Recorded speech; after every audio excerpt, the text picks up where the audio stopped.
The battlefield was a hellscape of smoke, fire, and twisted metal. The once lush, green world of Joran 6 had become an unforgiving theater of war, the air thick with the acrid stench of burning plasma and the distant cries of soldiers on both sides. In the midst of it all, standing amidst the chaos like an immovable mountain, was Lieutenant Marcus Hale Human, Deathworlder, and to the bewildered alien Marines watching him, something far beyond their understanding. The Joint Task Force, made up of species from across the Galactic Coalition, had been sent to assist the humans in the battle against the Sarkhan, a vicious reptilian race known for their ruthlessness in combat. The Sarkhan, though formidable, had made a fatal error in engaging the humans on a planet as volatile as Joran 6. For the Coalition soldiers, it was a harsh and unforgiving terrain, deadly swamps, toxic plants, and erratic weather patterns that made combat nearly impossible to predict. To a human, however, it was just another death world, dangerous, yes, but not something beyond survival. Still, even the alien Marines had heard of the reputation of humans. Deathworlders, they called them, a species evolved on a planet so perilous that even their home ecosystems seemed designed to kill. It was said that humans thrived where others perished, that they were able to endure pain, adapt to circumstances, and push beyond limits that seemed impossible. The Marines had dismissed most of these stories as hyperbole, at least until today. The battle was raging, and they had fought side by side with their human counterparts for several grueling hours. Marcus Hale, their commanding officer, had led them through some of the worst combat situations they had ever faced, always pushing forward, never retreating, no matter how dire the situation. He was a tower of focus and endurance, the kind that made even hardened soldiers rethink their limits. But the moment that shattered their understanding of humanity came when the ambush happened.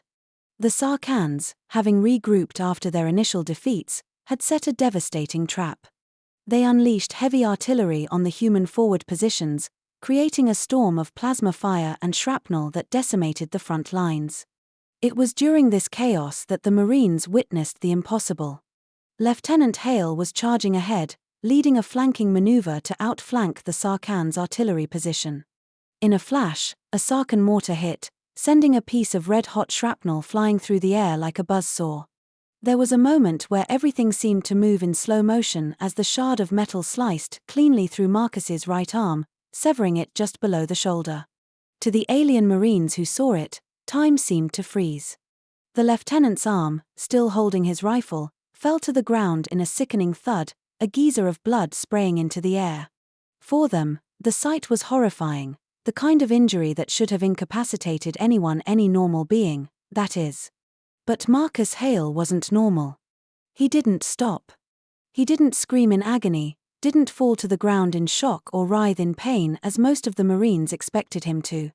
Instead, with blood pouring down his side and his right arm gone, he simply shifted the rifle to his left hand and kept moving. He didn't even slow down. His face was a mask of unrelenting focus, eyes narrowed as he continued barking orders, as if losing a limb was nothing more than a minor inconvenience. He's still going. One of the Krellian soldiers muttered in disbelief, his scales rippling with shock. Another, a towering Brosian with thick armor-plated skin, couldn't tear his eyes away from the sight. How is that possible? He should be in shock. He should be dead. But Marcus Hale was neither in shock nor dead. With his left arm, he adjusted his rifle, aimed down the sights, and continued firing, taking down several Sarkhan soldiers with deadly precision. He moved like a predator through the chaos, his focus unbroken.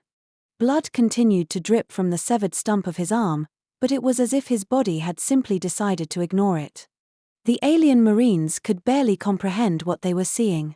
Their own medics were scrambling to assess the situation, their minds racing to figure out how to stabilize their leader, but Hale waved them off with his remaining hand. "Keep moving," he growled through gritted teeth. "We're not done yet." His voice cut through the battlefield noise with a commanding authority that demanded obedience, and the Marines obeyed, driven forward by a mixture of awe, confusion, and fear. They followed him as he charged forward, leading them right into the heart of the Sarkhan artillery position. The fighting was brutal, but the humans pressed on, their sheer determination overwhelming the enemy forces. Marcus Hale, even with one arm, was a force of nature. He fought with a ferocity that the Sarkans had never encountered, a raw, primal will to survive that seemed utterly alien to the disciplined, methodical tactics of the other coalition species. As the Marines watched Hale work through the Sarkans like a man possessed, it was clear that the humans' reputation wasn't just myth.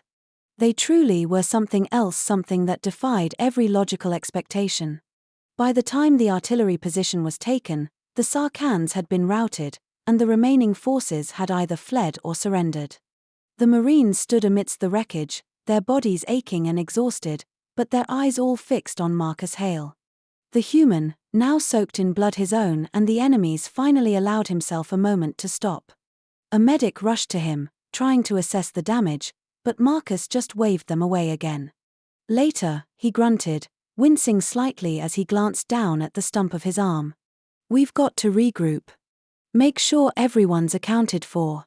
The Krellian medic, whose species could regrow limbs over time, stared at him in disbelief. "Lieutenant, you lost your arm.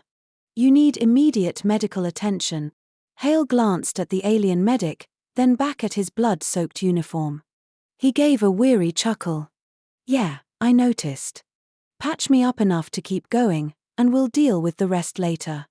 "I'm not going anywhere." The medic hesitated, glancing at his fellow Marines, all of whom shared the same expression of disbelief. But they knew better than to argue. With a quick motion, they applied a temporary field dressing to stop the bleeding, all the while unable to shake the shock of what they had just witnessed. As they worked, the Brosian Marine finally broke the silence. How can you still be standing? I've seen injuries like this before. No one walks away from that."